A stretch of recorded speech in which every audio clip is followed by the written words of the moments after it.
அஸ்ஸலாமு அலைக்கும் வரஹ்மத்துல்லாஹி வபரகாத்துஹு. உங்கள் அனைவரின் மீதும் ஏக இறைவனின் சாந்தியும் சமாதானமும் உண்டாகட்டுமாக. சிந்தனைக்கு சில மணித்துளிகள்.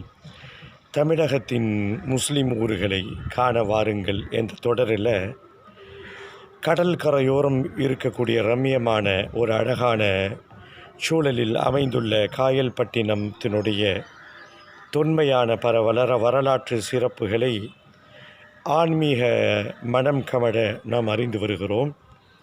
இந்த முந்திய தொடரில் எத்தனை பள்ளிவாசல்கள் இருக்குது அப்படின்னு துல்லியமாக தெரியல அப்படின்னு சொல்லியிருந்தேன். இது கொஞ்சம் சிரமமான காரியமாகத்தான் தெரிகிறது.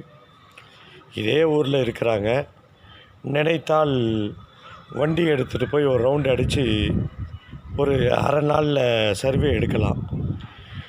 ஏன் இவர்கள் தடுமாறுகிறார்கள் அப்படின்னா, நிறைய பள்ளிகள் ஏரியாக்கள் டெவலப் ஆக ஆக ஊர் எல்லை பெருக பெருக பள்ளிவாசலும் நிறைய பெருகி கொண்டிருக்கிறது.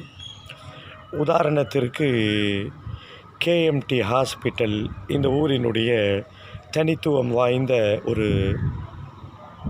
ஒரு நிறுவனம்னு சொல்லலாம். எல்லா மக்களையும் அன்பால் கட்டி போடுகின்ற இந்த கேஎம்டி ஹாஸ்பிட்டல், முதல்ல அங்கே ஒரு பள்ளி இருந்துச்சுன்னு சொல்லுவாங்க. இப்போ அந்த மஹல்லா ஒட்டி கொஞ்சம் 6 மாதத்துக்கு முன்னாடி ஒரு பள்ளி வந்து துல்லியமாக யாராலும் கணிக்க முடியாத அளவுக்கு பள்ளிவாசல் பெருகி கொண்டே இருக்கிறது. அதனால் யாரையும் கணிக்க முடியல. இதை பார்த்து கொண்டிருப்பவர்கள் துல்லியமாக தெரிந்தால் நீங்கள் பதிவிடலாம் எத்தனை பள்ளி இருக்குன்னு. காயல்பட்டினத்தினுடைய ஆன்மீகம் மனக்கமடும் பல சிறப்புகள் இதோ காத்து கொண்டிருக்கிறது. தொடர்ச்சியாக பயணிப்போம்.